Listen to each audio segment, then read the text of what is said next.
हरियाणा में इस साल विधानसभा चुनाव होने हैं, लेकिन लोकसभा में जो विपक्ष का अलायंस बना था, विधानसभा चुनाव से पूर्व ही आम आदमी पार्टी ने इंडिया ब्लॉक से किनारा कर लिया है और हरियाणा में आगामी विधानसभा चुनाव में अकेली सभी 90 सीटों पर चुनाव लड़ने का ऐलान कर दिया है।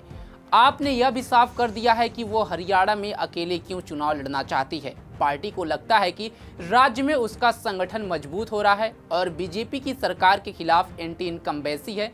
10 साल के सरकार के खिलाफ लोगों में गुस्सा भी है। यही वजह है कि लोकसभा चुनाव में बीजेपी को नुकसान झेलना पड़ा है। हालांकि आंकड़े आपके पक्ष में नहीं हैं। आपने हरियाणा में कई बार चुनाव लड़ा, लेकिन जीत नसीब नहीं हुई। ऐसे में सवाल उठ रहा है कि हरियाणा में आपके अकेले चुनाव लड़ने से कांग्रेस का गेम बिगड़ेगा या बीजेपी के लिए हालात बदलेंगे। नमस्कार, आप देख रहे हैं punjabkesari.com। मैं सत्येंद्र शर्मा। दिल्ली और पंजाब में सरकार बनाने के बाद आम आदमी पार्टी हरियाणा में भी सरकार बनाने का सपना देख रही है और मिशन हरियाणा शुरू कर दिया है। इस साल के अंत में हरियाणा में विधानसभा चुनाव होने हैं। आपने हाल ही में लोकसभा चुनाव अपने इंडिया ब्लॉक पार्टनर कांग्रेस के साथ मिलकर लड़ा था। कांग्रेस ने 9 लोकसभा सीटों पर चुनाव लड़ा और 5 सीटों पर जीत हासिल की। आपने कुरुक्षेत्र सीट पर चुनाव लड़ा था, लेकिन जीत नसीब नहीं हुई थी। आपने कुरुक्षेत्र सीट पर सुशील गुप्ता को मैदान में उतारा था। आपको 29,000 वोटों से हार मिली। बीजेपी के नवीन जिंदल को 5,42,175 वोट मिले। आपके गुप्ता को 5,13,154 वोट मिले। आपने 2019 में भी विधानसभा चुनाव लड़ा था और 46 सीटों पर उम्मीदवार उतारे थे। पार्टी को पूरे राज्य में सिर्फ 59,839 वोट मिले थे। इससे पहले कांग्रेस नेता भूपेंद्र सिंह हुड्डा ने संकेत दिया था कि पार्टी चुनाव अकेले लड़ सकती है। कांग्रेस नेता का कहना था कि वे अपने दम पर सभी 90 सीटों पर चुनाव लड़ने में सक्षम हैं। हरियाणा में बीजेपी की सरकार है। इस बार बीजेपी की कोशिश है कि जीत की हैट्रिक लगाई जाए। हालांकि यह आसान नहीं है, क्योंकि लोकसभा चुनाव के नतीजों ने पार्टी को अलर्ट कर दिया है। बीजेपी और कांग्रेस दोनों ने 5-5 सीटें जीती हैं। इससे पहले 2019 के लोकसभा चुनाव में बीजेपी ने क्लीन स्वीप किया था। 2024 में भी 7 सीटें जीती थी। यही वजह है कि इस बार के नतीजों के बाद पार्टी ने अपनी पूरी रणनीति बदल ली है और हर वर्ग को साधने का फुल प्रूफ प्लान जमीन पर उतार दिया है। सोशल इंजीनियरिंग पर फोकस किया जा रहा है। मुख्यमंत्री नायब सिंह सैनी ओबीसी चेहरे हैं। प्रदेश अध्यक्ष के लिए ब्राह्मण फेस मोहन लाल बरौड़ी को बनाया गया है। प्रदेश प्रभारी सतीश पुनिया जाट समाज से आते हैं। किसानों और युवाओं की नाराजगी भी कम करने की कोशिशें की जा रही हैं। वहीं ओबीसी जातियों की बी कैटेगरी के लिए भी नया कोटा तय कर दिया है। चुनाव से पहले इसे बड़ा दांव माना जा रहा है। हरियाणा में सबसे बड़ा वोट बैंक ओबीसी का है। हरियाणा में ओबीसी और ब्राह्मण समुदाय को मिलाकर करीब 35% वोटर्स हैं। राज्य में 21% ओबीसी मतदाता हैं, जबकि जाट मतदाता 22.2% हैं। करीब 22% दलित आबादी है। जानकार कहते हैं कि हरियाणा में आम आदमी पार्टी के अकेले विधानसभा चुनाव लड़ने से कांग्रेस को नुकसान हो सकता है। आपका उभरना कांग्रेस के वोट बैंक में सेध लगा सकता है। विशेषकर शहरी और युवा वोटर्स को आप अपने वोटर में बदल सकती है। दरअसल शहरी और युवा भ्रष्टाचार और सुशासन के मुद्दे पर आपकी नीतियों की ओर आकर्षित हो सकते हैं। हालांकि इससे बीजेपी को अप्रत्यक्ष रूप से लाभ हो सकता है, क्योंकि विरोधी वोटों का विभाजन बीजेपी की जीत की संभावना को बढ़ा सकता है। यह समीकरण अलग अलग चुनाव लड़ने से बनते दिख रहे हैं। हरियाणा में आम आदमी पार्टी का कुछ जिलों में मजबूत आधार बनता दिख रहा है। विशेषकर गुरुग्राम, फरीदाबाद, रोहतक और हिसार जैसे शहरी इलाकों में संगठन पैठ बना रहा है। पार्टी ने इन जिलों में जमीनी स्तर पर काम करते हुए स्थानीय मुद्दों पर ध्यान केंद्रित किया है और मतदाताओं को आकर्षित करने की कोशिश भी की है। पंचायत और जिला परिषद चुनाव में भी आपने इस क्षेत्रों में अच्छा प्रदर्शन किया। इस बार लोकसभा चुनाव में जब आप और कांग्रेस मिलकर मैदान में उतरी तो वोटों के मामले में बीजेपी को नुकसान झेलना पड़ा है। 2019 में बीजेपी का वोट शेयर 58.20% था। अब ये घटकर 46.30% हो गया है, जबकि 2019 में कांग्रेस का वोट शेयर 28.50% था, जो बढ़कर 43.80% हो गया है। आपने पिछली बार 3 सीटों पर चुनाव लड़ा था, इस बार सिर्फ 1 सीट पर चुनाव लड़ा। उसके बावजूद अपना वोट शेयर 0.36% से बढ़ाकर 3.94% कर लिया है। यानी गठबंधन में आपके वोट शेयर में इजाफा हुआ है। इसके अलावा बीजेपी ने हरियाणा की कुल 90 विधानसभा सीटों में से 44 सीटों पर सबसे ज्यादा वोट हासिल किए हैं। कांग्रेस भी 42 सीटों पर ज्यादा पीछे नहीं रही, जबकि आप 4 सीटों पर आगे रही। जेजेपी और आईएनएलडी किसी भी विधानसभा क्षेत्र में आगे नहीं रही। जानकार कहते हैं कि लोकसभा चुनाव की तरह विधानसभा चुनाव भी आप और कांग्रेस मिलकर लड़ते तो बीजेपी को बहुमत का आंकड़ा हासिल करने में चुनौती मिल सकती थी, लेकिन अकेले चुनाव लड़ने की स्थिति में बीजेपी को बड़े नुकसान से राहत मिल सकती है। चूंकि बीजेपी को राज्य में कड़ी चुनौती का सामना करना पड़ रहा है, बीजेपी के रणनीतिकारों को भी लगता है कि विपक्षी दलों के बीच वोटों के विभाजन के जरिए नुकसान की भरपाई की जा सकती है।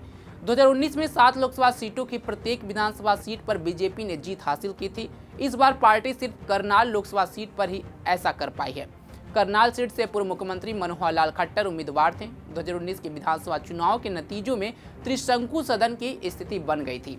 कोई भी पार्टी बहुमत के आंकड़े को पार नहीं कर पाई थी। 2014 के विधानसभा चुनाव में बीजेपी का 33.3% वोट शेयर था। 2019 में बढ़कर बीजेपी का वोट शेयर 36.7% हो गया था। हालांकि 7 सीटों का नुकसान भी हुआ गया था। बीजेपी ने 36.70% वोट शेयर के साथ 40 सीटें जीती थी, जबकि कांग्रेस ने 28.20% वोट शेयर के साथ 31 सीटें जीती थी। जेजेपी 14.90 वोट शेयर से 10 सीटें के साथ किंगमेकर के रूप में उभरी थी। आईएनएलडी ने 2.50 वोट शेयर के साथ सिर्फ 1 सीट जीती थी। बाकी 7 सीटें निर्दलीयों ने जीती थी। बाद में जेजेपी ने सरकार बनाने के लिए बीजेपी के साथ गठबंधन किया। हालांकि बीजेपी ने मार्च में जेजेपी के साथ गठबंधन तोड़ दिया। अभी निर्दलीयों के समर्थन से राज्य में बीजेपी की सरकार है। भारतीय जनता पार्टी और उसके सहयोगियों ने 2014 और 2019 के विधानसभा चुनाव में जीत हासिल की। हालांकि इस बार उसके सामने चुनौतियां हैं। राज्य में नेतृत्व परिवर्तन हुआ है, संगठन में भी नए चेहरे की जिम्मेदारी दी गई है। 10 साल हरियाणा में सरकार चलाने वाले मनोहर लाल खट्टर के पास केंद्र सरकार की बड़ी जिम्मेदारी है। किसान और पहलवानों के मुद्दे ने सरकार की काफी मुश्किलें बढ़ा दी हैं। जाटों की नाराजगी भी है, किसी से छिपी नहीं है। विपक्ष महंगाई, बेरोजगारी पर लगातार सरकार को घेर रहा है। कांग्रेस, आप और अन्य क्षेत्रीय दलों को उम्मीद है कि वो इन मुद्दों के सहारे बीजेपी के वोट बैंक में सेध लगाएगा। दूसरी ओर बीजेपी को लगता है कि कांग्रेस, जननायक जनता पार्टी, इंडियन नेशनल लोक दल और आम आदमी पार्टी के बीच वोटों का बंटवारा होने से नुकसान कम होगा और बढ़त बरकरार रहेगी। हरियाणा में जाट सबसे प्रभावशाली समुदाय हैं। जाट समुदाय की आबादी करीब 27% है। हिसार, भिवानी, महेंद्रगढ़, रोहतक, झज्जर, सोनीपत, सिरसा, जींद और कैथल हरियाणा में जाटलैंड माने जाते हैं। 57 वर्षों में राज्य में 33 बार जाट मुख्यमंत्री रहे हैं।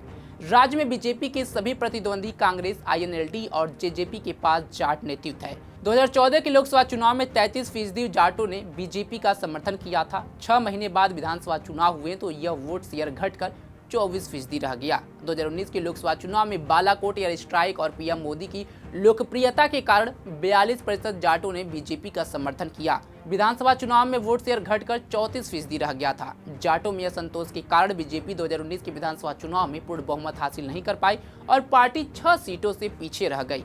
10 विधायकों वाली जेजेपी के सहयोगी से बीजेपी ने दोबारा सरकार बनाई। किसानों के विरोध, अग्निपथ योजना और पहलवानों के विरोध के कारण इस बार जाटों में नाराजगी है। इसे भांपते हुए जेजेपी ने बीजेपी सरकार से अपना समर्थन वापस ले लिया है। हालांकि आधिकारिक तौर पर लोकसभा चुनाव में ज्यादा सीटें ना दिए जाना वजह बताया जा रहा है।